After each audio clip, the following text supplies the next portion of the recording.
Dalam khotbah di bukit, Yesus bersabda, "Ingatlah, jangan kamu melakukan kewajiban agamamu di hadapan orang supaya dilihat mereka.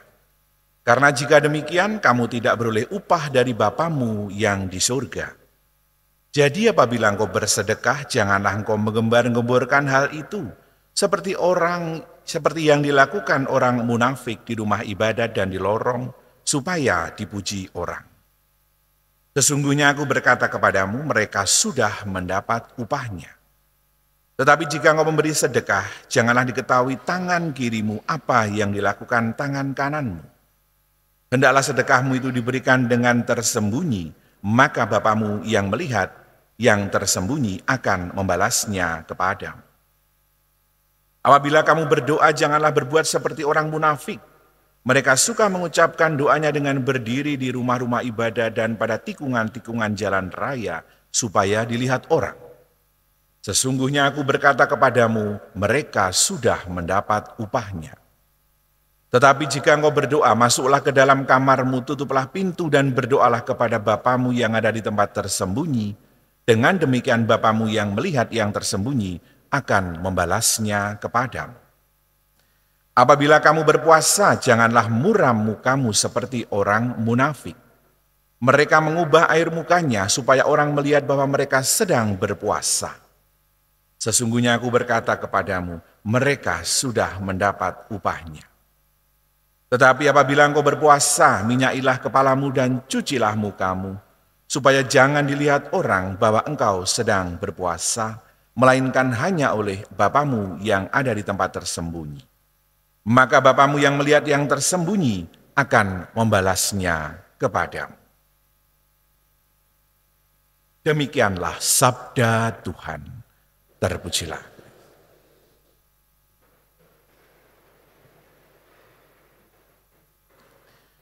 Bapak, Ibu, Saudara, dan Saudari yang dikasihi Tuhan, dalam peristiwa Rabu Abu kita akan mendapatkan masing-masing di dahi kita olesan abu dengan rumusan kata-kata, "Bertobatlah dan percayalah kepada Injil."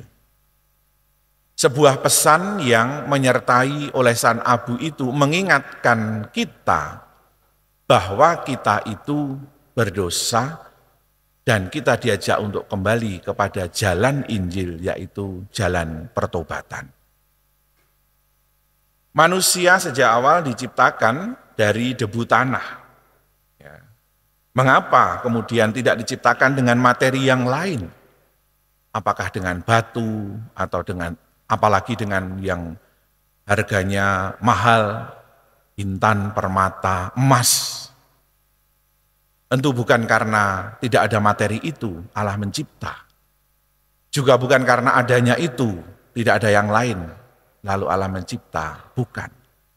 Tetapi mengandung pesan bahwa manusia diciptakan dari ketidakpantasan, dari sesuatu yang kotor, sesuatu yang rendah.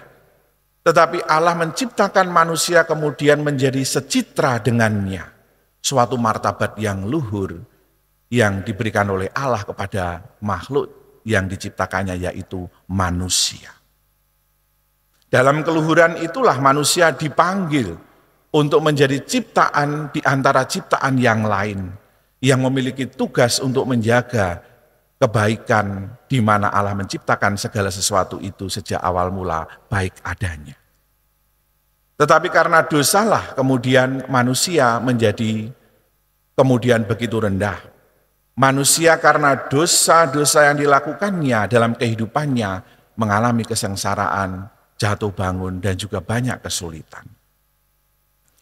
Allah dengan kerahimannya melalui Yesus putranya membawa kemudian semangat pembaharuan untuk kembali kepada kekudusan itu. Dan kita semua ditunjukkan sebuah jalan untuk apa? Bertobat dan percaya kepada Injil yang Yesus ajarkan dalam kehidupan kita. Maka saudara-saudari yang terkasih, apa yang kemudian diwartakan oleh Matius dalam Injilnya tentang 3 laku tobat tadi hendaknya dalam masa-masa Prapaskah yang kita mulai dari Rabu Abu ini menjadi roh bagi kita untuk menyadari ketidakpantasan kita itu dan kemudian Allah mengundang kita untuk kembali kepada rahmat kekudusan. 3 laku tobat yaitu berdoa, berpuasa, dan bersedekah. Hendaklah menjadi bagi kita kemudian menu selama kita menghidupi masa Prapaskah ini. Menu pertobatan ini membawa kita bukan untuk kemudian menikmati susahnya orang untuk menahan lapar atau kemudian menyisihkan dari apa yang kita punya untuk berbagi, tetapi untuk merasakan begitu baiknya Tuhan yang telah membawa kita kepada pengampunan pada saat kita tidak pantas dan berdosa. Tetapi ini bukan sebuah peristiwa jasmani yang dalam arti yuridis kita hanya diajak untuk menahan rasa lapar, menahan untuk kemudian tidak makan apa yang kita sukai, bukan hanya itu. Tetapi dalam bacaan pertama tadi kita mendengarkan bagaimana Nabi Yoel menyerukan, koyakkanlah hatimu bukan bajumu. Yang mengatakan bahwa peristiwa pertobatan adalah peristiwa hati, peristiwa kedalaman rohani kita. Maka bagaimana laku doa kita, bagaimana laku puasa kita dan juga sedekah yang kita lakukan itu bukan untuk pamer. Bukan untuk hanya menjadi sebuah hiasan di dalam status kita. Kita sedang berpuasa, kita sedang berbagi, kita sedang bersedekah lalu difoto, dibagikan. Bukan. Mereka itu sudah mendapat upahnya. Yesus mengatakan demikian. Tetapi upah kita adalah pada saat kita merasakan itu sebagai bagian dari sesuatu yang mengubah hidup rohani kita. Lalu kemudian menggerakkan tangan kita untuk berbuat baik kepada sesama. Bukan untuk diri kita, tetapi untuk mereka yang kita bantu.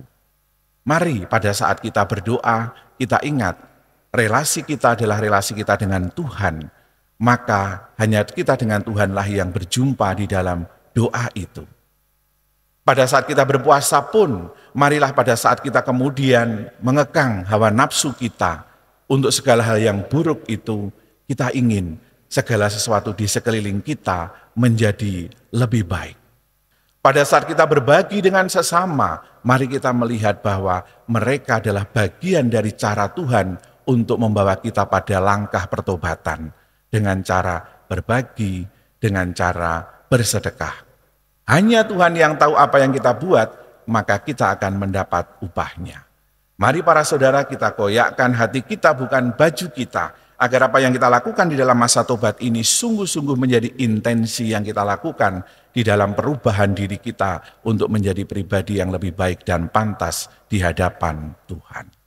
Berkat Tuhan melimpah untuk kita semuanya. Amin.